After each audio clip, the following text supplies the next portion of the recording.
Interview with a biracial guy that I know personally whose mom is white and his dad is black, and he said this. Okay, so we've been knowing each other for a little bit now, right? Okay, so you are biracial, correct?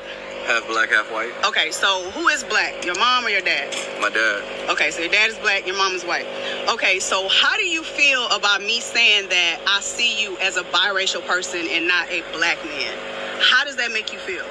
Like I said, it's no such thing as a black man, but I hate the term biracial because you can be biracial and be anything. You know, race is nationality, so you could be half. You could say you can have a dark-skinned Black American father and a dark-skinned Nigerian mother. That is a biracial child. You know what I'm saying? You could be half, Black American, half Ethiopian. That's a biracial child. That's a mixed nationality child. But unfortunately, they view skin color as race, and that's not race. That's more like ethnicity and things like that. But that's why I hate the term biracial. But with mulatto, that's very specific of what you mix with. It's usually half Black American, half Caucasian, or half so-called Caucasian, half whatever. All right, but this guy would be a mulatto. His ethnicity. According to the scriptures, that you can only be one race, and that's whatever nation your father belongs to. I know some people don't believe that. I do, but we're two different ethnic groups. All right, meaning dark-skinned people are Negroes, and we are mulattoes for the millionth time. So let's keep going. Everybody sees it like that. You don't really fit in. Like white people see you as the other race, or biracial. Black people see you as biracial, so it's like you're really your own race. Okay, so let me ask you this: how do you see yourself in this world? Honestly, how do you see yourself? Somewhere in the middle, for sure. Okay, and yeah, it's like, as a light-skinned guy in general, even as a light-skinned FBA or Black American man that I spoke to, it's more like you're an outcast, not only in the black group, which is not really a real thing, and also, like, I noticed that light-skinned black guys, biracial guys, I tend to have like the same. It's not the exact same, but you have like the same feeling about, you guys' experience. I just feel like an outcast, and I'm here to tell you guys, y'all already know this. Y'all don't have to choose either side, especially mixed race brothers. You can just choose people that look like you. You don't have to choose the white side or the black side, or you can choose other people that look just like you. There's nothing wrong with that. All right. And she's actually going to do an interview with a biracial, so-called biracial female, and they're claiming that's when it gets cray-cray with them. So it's not really the light skin or the biracial males who are, we're usually more level-headed about our identity. We tend to be more at peace, and also men with manly natures, we understand boundaries. And on top of that, like light-skinned men, we get told that we're not black men or dark-skinned men all the time. So it's not, by the time we grow up, that's not even an insecurity for real with us.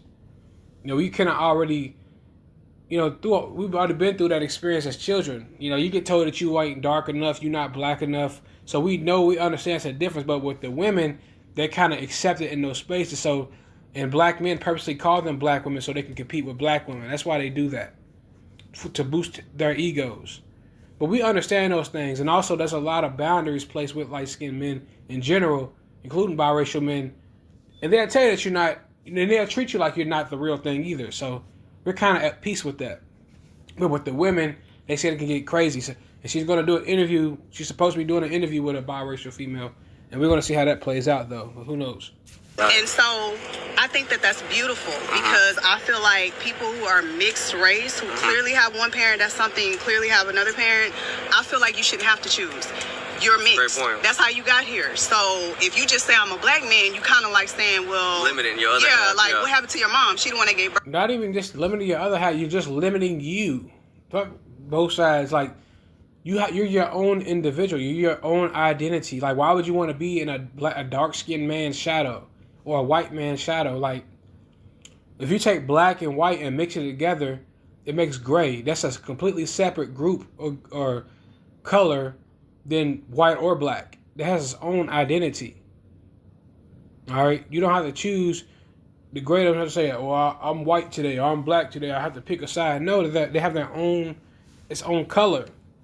All right, its own identity. That's not an insult. And if you actually do research on mulatto history, you'll realize that we have more accomplishments than black men and white men. And a lot of the stuff that they use, it actually belongs to mulatto men and mulattoes. But I always talk about that. But to you, so you don't have a problem. Me personally, I will never see you as a black man. I will always see you as a biracial man. Understandable. Right? And because that's what you are. And you should never be ashamed of that. So that's going to be my next question. Do you have any qualms about being biracial? Or do you think it's cool? Does it have its ups, its downs? For sure, it's ups, it's downs. Depending on what environment I'm in, I may favor one side or act more like the side just to kind of, keep things more copacetic. But wow. Yeah, I like that. Keep things more copacetic, and sometimes being one side is more advantageous than the other. So that's what I go with. But when I'm alone by myself, mixed. I'm a great mix of both. But awesome. I respect that. All right, thank you for doing this quick interview. Okay, so as y'all can see. So you heard what he said the last part. He said when he's by himself, he claims mulatto or biracial.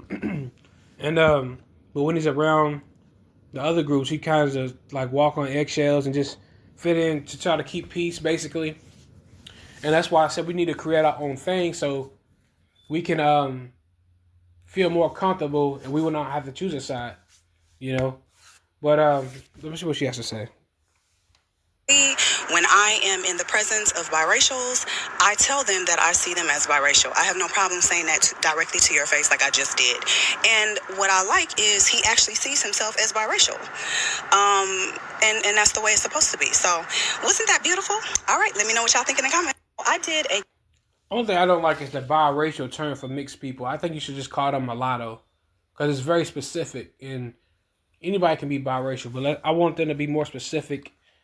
I say next, give me your thoughts and opinions.